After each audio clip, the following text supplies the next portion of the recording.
بسم اللہ الرحمن الرحیم۔ السلام علیکم عزیز طلباء، میں آصف رائے۔ عزیز طلباء، آج جماعت دہم میں سے مضمون نویسی ہے۔ ہم نے گزشتہ لیکچرز کے اندر بھی مضمون پڑھے تھے، آج بھی ہم نے مضامین کو پڑھنا ہے۔ آئیے چلتے ہیں بورڈ کی جانب اور دیکھتے ہیں کہ ہمارے پاس آج کون سا مضمون موجود ہے، اسے زیر بحث لاتے ہیں۔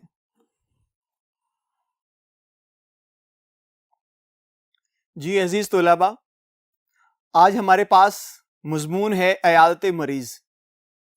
ایک مریض کی عیادت کا کتنا ثواب ہے، کتنا اجر ہے اللہ کے ہاں، اس مریض کی، اس بیمار کی عیادت کرنے والے کے کتنے درجات ہیں، کتنی عزت ہے اللہ اس کے رسول کے ہاں، وہ آج کے مضمون میں بھی ہم پڑھیں گے۔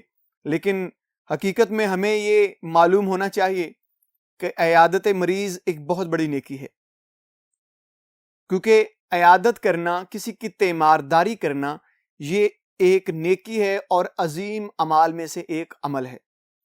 لہٰذا ہمیں اپنے مسلمان بھائی کی تیمارداری، عیادت ضرور کرنی چاہیے۔ آئیے دیکھتے ہیں کہ آج کا جو مضمون آپ کے نصاب میں شامل ہے اس میں کیا کہا گیا ہے، کون کون سی عیادت مریض پہ باتیں کی گئی ہیں۔ آئیے انہیں اچھی طرح سے پڑھ لیتے ہیں۔ جی پیارے بچوں، آج ہمارے پاس جو مضمون ہے وہ ہے عیادت مریض۔ آئیے اس مضمون کو پڑھ لیتے ہیں اور دیکھتے ہیں اس میں کون کون سے الفاظ مشکل ہیں اور کون کون سی باتیں زیادہ تفصیل طلب ہیں، ان پہ بات کر لیتے ہیں۔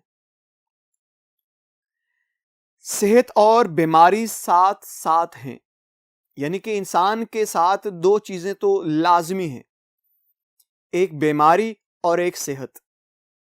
اگر ان دونوں چیزوں پہ ہمارا کامل یقین ہے کہ بیماری بھی آ سکتی ہے اور صحت بھی ہمیں مل سکتی ہے، تو ہمارا ایمان کامل ہے، کیونکہ یہ اللہ کی طرف سے ہیں۔ جی، جہاں صحت میسر آتی ہے وہاں بیماری سے بھی سابقہ پڑتا ہے، یعنی واسطہ پڑتا ہے۔ مریض کی عیادت ضرور کیجیے۔ عیادت اجتماعی زندگی کی ایک ضرورت ہی نہیں، بلکہ یہ ایک مسلمان پر دوسرے مسلمان بھائی کا حق ہے۔ آپ جانتے ہیں کہ حق کیا ہے؟ حق وہ ہے جو آپ نے ادا کرنا ہے اور وہ کسی دوسری نے اسے لینا ہے۔ اب حق اور فرض میں تھوڑا سا فرق جان لیجئے۔ میں جو کسی کے لیے کچھ کرنا چاہتا ہوں تو وہ مجھ پہ فرض تھا، میرا فرض ہے، وہ میں نے اسے فرض سمجھ کے ادا کر دیا، میں نے ادا کر دیا، اور وہ جو میں نے فرض ادا کیا ہے وہ دوسرے کا حق تھا، وہ اس نے لے لیا۔ لہٰذا فرض جب تک ادا ہوتا رہے گا حق خود بخود ہی ادا ہوتا جائے گا، لہٰذا فرض کو ادا کیجیے۔ اس کے بعد، اور اللہ سے محبت کا ایک لازمی تقاضا ہے۔ اللہ سے تعلق رکھنے والا اللہ کے بندوں سے بے تعلق نہیں ہو سکتا۔ مریض کی غم خواری، مراد غم بانٹنا، درد مندی اور تعاون سے غفلت برتنا دراصل خدا سے غافل ہونا ہے۔ ایک حدیث میں آتا ہے، حضرت قیس بن سعد عبادہ، آپ ان صحابہ میں سے تھے جو لوگوں کو قرض دیا کرتے تھے۔ لوگ قرض لے جاتے اور وقت مقررہ پر بھی قرض واپس نہ لوٹاتے۔ ایک وقت ایسا آیا کہ آپ بیمار پڑ گئے۔ بیمار پڑے تو آپ کو خیال آیا کہ مجھے تو ملنے کے لیے، میری تیمارداری کے لیے کوئی شخص نہیں آ رہا، میرا گھر خالی پڑا ہوا ہے۔ تو آپ نے اپنی اہلیہ سے پوچھا کہ مجھے بتاؤ کہ یہ کیا ماجرا ہے، میں بیمار پڑا ہوں اور کوئی بندہ میری تیمارداری کے لیے نہیں آ رہا۔ تو انہوں نے فرمایا کہ آپ نہیں جانتے کہ آپ لوگوں کو قرض دیتے ہیں، اور بہت سے لوگ تو اس لیے نہیں آ رہے کہ ان کا قرض دینے کا وعدہ پورا ہو چکا ہے لیکن انہوں نے قرض لوٹایا ہی نہیں ابھی تک۔ جب یہ بات حضرت قیس بن سعد عبادہ نے سنی تو بڑے حیران ہوئے اور یہ جملہ دہرایا کہ میں انہیں یہ مال جو انہوں نے دینا ہے معاف کرتا ہوں، کہ کیا یہ دولت ہے کہ جو ایک مسلمان کو دوسرے مسلمان کی تیمارداری کے لیے روک رہی ہے؟ آپ نے وہ اعلان کر دیا اسی وقت اور کہا کہ جس بندے نے میرا قرض دینا ہے میں اسے معاف کرتا ہوں. یہ کہنا تھا کہ آپ کا گھر بھر گیا ان لوگوں سے جو آپ کی تیمارداری کرنے آئے تھے، حتیٰ کہ یہاں تک آتا ہے کہ آپ کا جو دروازہ ہے وہ بھی ٹوٹ گیا. اس قدر لوگ آپ کے گھر میں داخل ہوئے. تو اس لیے ضروری ہے کہ کسی شخص کی تیمارداری کی جائے. کوئی بھی معاملہ ہے، کوئی بھی پریشانی ہے، اسے پس پشت ڈالیے اور جائیے اور اس بندے کی تیمارداری کیجیے. قیامت کے روز اللہ تعالیٰ فرمائے گا، اے آدم کے بیٹے، میں بیمار پڑا تو تو نے میری عیادت نہ کی؟ بندہ کہے گا، پروردگار تو ساری کائنات کا مالک ہے، بھلا میں تیری عیادت کیسے کرتا؟ اللہ کہے گا، میرا فلاں بندہ بیمار تھا پر تو نے اس کی عیادت نہ کی. اگر تو اس کی عیادت کو جاتا تو مجھ کو وہاں پاتا. ایک حدیث قدسی اور بھی ہے کہ ایک شخص روز حشر لایا جائے گا اور اللہ اس سے فرمائے گا، اے بندے، تجھے یاد ہے میں تیرے دروازے پہ گیا تھا، میں رب تیرے دروازے پہ گیا تھا، میں نے کہا تھا میں بھوکا ہوں، مجھے کچھ کھلاؤ، میں پیاسا ہوں، مجھے کچھ پلاؤ، میری مدد کرنے والا کوئی نہیں ہے، میری مدد کرو. تو وہ بندہ چونک کے کہے گا کہ خدا، تو پیاسوں کو پلاتا ہے، تجھے کوئی پیاس نہیں لگتی، تو بھوکوں کو کھلاتا ہے، تجھے بھوک نہیں لگتی، تو بے یارو مددگار جو ہیں جن کی مدد کرنے والا کوئی نہیں ہے، وہ تو رب ہے ان کی مدد کرتا ہے، تو کسی سے مدد طلب نہیں کرتا.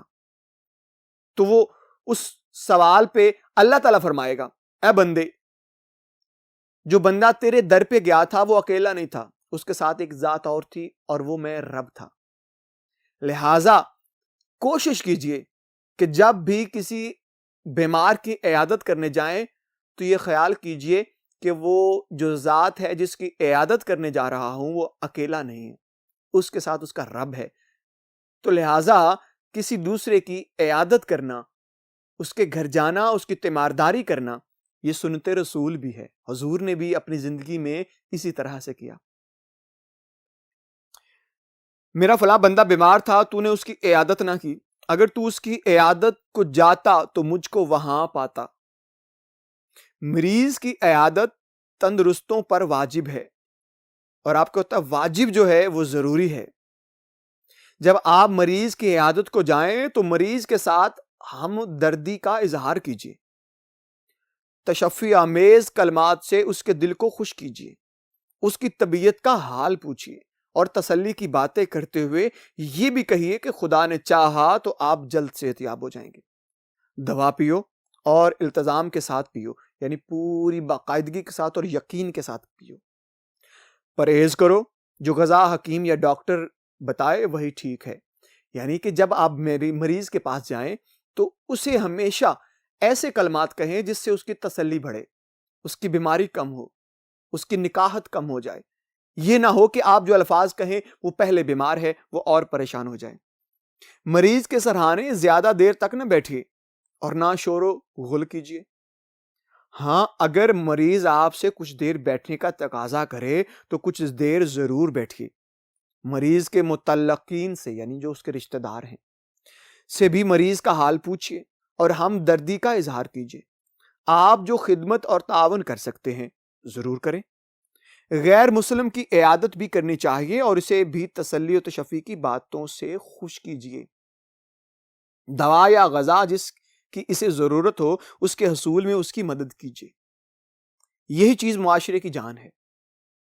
آپ کے ہاں گرد و نواح میں کوئی غیر مسلم بھی بیمار پڑا ہوا ہے تو آپ پہ فرض ہے، واجب ہے کہ آپ جائیے، اس کی تیمارداری کیجیے.